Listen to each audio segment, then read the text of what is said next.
Not every war leaves visible scars. Some battles are fought behind steady eyes and measured breaths, where silence is the only armor left.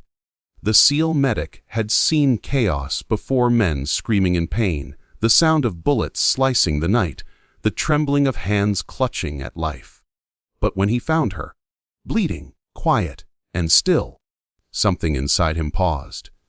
She wasn't crying out for help, wasn't panicking, wasn't even breathing fast. Her eyes were fixed on the horizon, calm and focused, as if she had rehearsed this moment 1,000 times before. He pressed his hands against her wound, commanding her to stay with him. But instead of fear, she gave him instruction, crisp, clinical, controlled. Lower pressure. You're blocking the artery. Her tone wasn't desperate, it was trained. That's when he realized she wasn't just another civilian caught in a crossfire. She had training, deep and disciplined. Her silence wasn't shock, it was strength. The medic, who had spent years mastering control under fire, suddenly found himself learning from the wounded woman he was supposed to save. Every movement she made was deliberate. Even in pain, her breathing stayed steady. She guided him through procedures he already knew, but her voice carried something different. Authority born not from command, but from endurance. The medic's mind raced. Who was she? What kind of life teaches someone to bleed in silence, to treat pain like a passing inconvenience? He realized this wasn't about combat anymore. It was about resilience, the kind forged through years of invisible wars no one else sees. When the evacuation chopper arrived, he watched her still directing the team, refusing to lose consciousness. As she was lifted onto the stretcher, she turned her head slightly toward him and said, "You did good, Doc." Just like that, calm, composed, and unshaken. He had saved many lives before, but this one left a mark on him, because in her silence, he saw a reflection of something deeper. The quiet courage that doesn't need applause, the kind that survives without needing to scream. Long after the mission ended, the SEAL medic couldn't forget her face. Not because of the blood or the wound, but because of the stillness. He understood now that the greatest warriors aren't always the loudest or the strongest. Sometimes they are the ones who fight within, quietly mastering pain, fear, and fate. Her battle wasn't just fought on the ground that day. It was beneath the surface, where only the brave dare to go. Strength doesn't always come with a shout or a show of power. Sometimes it hides behind still eyes and quiet endurance. The SEAL medic had seen men crumble under pressure, soldiers twice her size who screamed in agony at half the wound she carried. But when she sat there, bleeding into the dirt, her face calm, her breath controlled, it unsettled him in a way no battlefield ever had. She didn't fight the pain, she accepted it, as if she had made peace with suffering long ago. That's when he realized there was a kind of strength no training manual had ever taught him.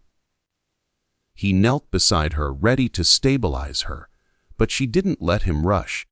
"Steady," she whispered, her tone sharp yet calm. The medic froze for a moment, watching the precision in her movements even as she trembled. Her hands were shaking from blood loss, but her mind was clear as crystal. She guided him like a leader, not a patient. The way she managed her own pain, measuring every breath, reminded him of something rare, mastery over fear. Her silence wasn't weakness.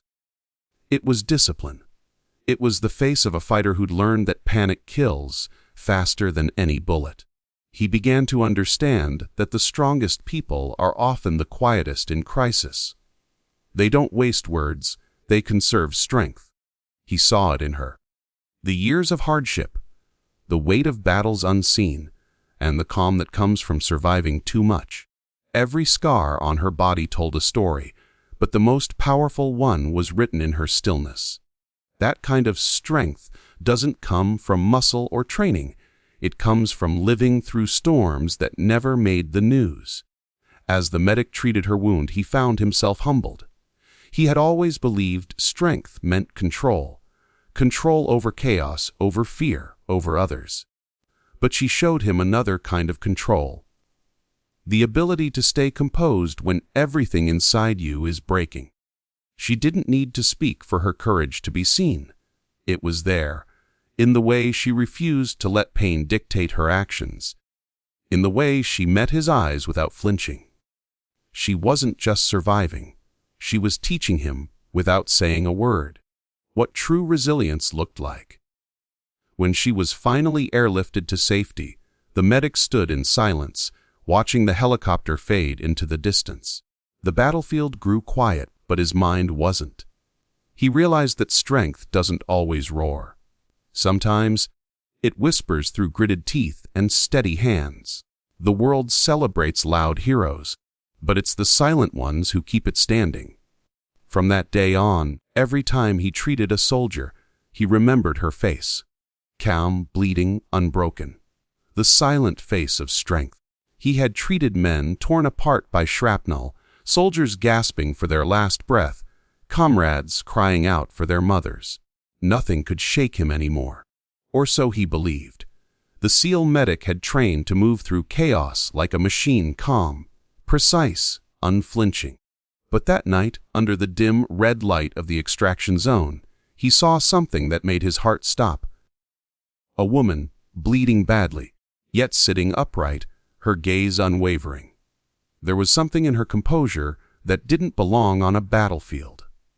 It wasn't fear. It wasn't panic. It was control. For the first time in years, the healer froze. He rushed forward, instincts kicking in. But before he could issue orders, she spoke, her voice firm, low, and steady. "You're losing pressure on the vein. 2 inches left. Not 3. He blinked. She was correcting him, and she was right. He looked at her again, truly this time. Her hands were trembling, but her tone was flawless. Her pupils were steady, her breathing measured. This wasn't some terrified civilian. This was someone who had been here before. The realization hit him harder than any blast. She had training, deep training, the kind that only comes from surviving what others don't. For a second, he hesitated. Not because he didn't know what to do, but because he didn't understand who she was. The battlefield noise faded behind him. It was just the two of them now. The medic and the woman who didn't flinch while bleeding out. He remembered his instructors saying, "A good medic never freezes." Yet here he was, staring at someone whose strength defied every rule he knew. In that still moment, surrounded by chaos, he realized he wasn't witnessing fear. He was witnessing mastery over it. As the minutes crawled by, he worked on her wound while she guided him, calmly, almost like a mentor. Each instruction she gave was a clue, hints of experience, precision, survival. She wasn't afraid of dying. She was managing her pain like a professional soldier. And that's when it dawned on him sometimes. The people you think you're saving are the ones saving you. She reminded him why he became a medic. Not just to heal bodies, but to witness the unbreakable spirit of those who refuse to give up, even when the body betrays them. When the chopper arrived and lifted her away, he sat on the ground, exhausted yet enlightened. He had seen many kinds of courage, loud, desperate, heroic, but never one so silent, so steady, so real. That night changed him forever. Because the healer, who thought he had seen it all, froze not out of fear, but out of awe. He learned that true strength doesn't come from how much pain you can endure, but how calmly you can endure it. And sometimes, the ones who bleed the most teach the world what it truly means to be alive.